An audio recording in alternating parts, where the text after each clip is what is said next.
ضرورت نہیں پڑی، صرف کہا کہ اے سانپ کے بچوں تمہیں کس نے جتا دیا. اور یہ جن سانپ جس کا ذکر وہ کرتا ہے، وائپرز، یہ وہ سانپ تھے جو بہت زیادہ زہریلے تھے. the most poisonous vipers، جو بہت ہی زیادہ زہریلے تھے، اور یہ پتھروں کے نیچے رہتے تھے. کہاں رہتے تھے؟ پتھروں کے نیچے یہ چھپے ہوتے تھے. یہ صحرا کی ریت کے اندر گھس جاتے تھے. یہ جو پرانے مکانوں کی جو پرانی دیواریں ہیں، ان کی جو درزیں ہیں، ان کی جو دراڑیں ہیں، ان کے اندر رہتے تھے. تو یہ اپنے آپ کو جو ہے وہ مختلف قسم کے جو لا ہے، قانون ہے، روایات ہیں، ان کے پیچھے چھپاتے تھے. یہ وہ لوگ تھے. اور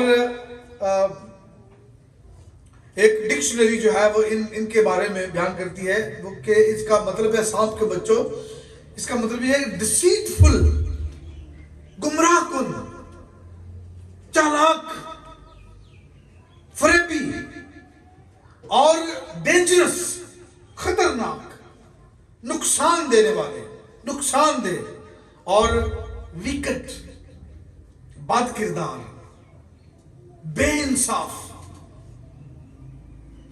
یہ ان کی ساری حالت. جب اس نے سانپ کے بچوں کہا تو اس نے ان کی بیرونی اور اندرونی حالت کو کیا کیا؟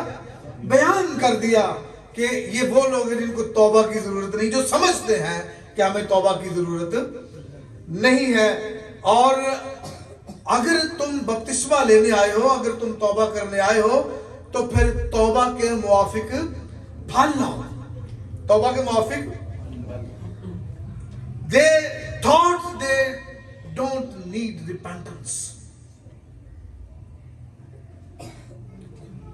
They don't need repentance. انہیں توبہ کی ضرورت نہیں ہے. لیکن وہ کہتا ہے کہ اس کے بغیر بادشاہی میں داخل ہونا تمہارے لیے ممکن نہیں. اور خداوند یسوع مسیح نے بھی ایک دفعہ اپنے شاگردوں سے یہ بات کی، لوگوں سے بات کی کہ اگر تمہاری راست بازی فقیہوں اور فریسیوں کی راست بازی سے زیادہ نہ ہوگی تو تم آسمان کی بادشاہی میں ہرگز داخل نہیں ہوگے.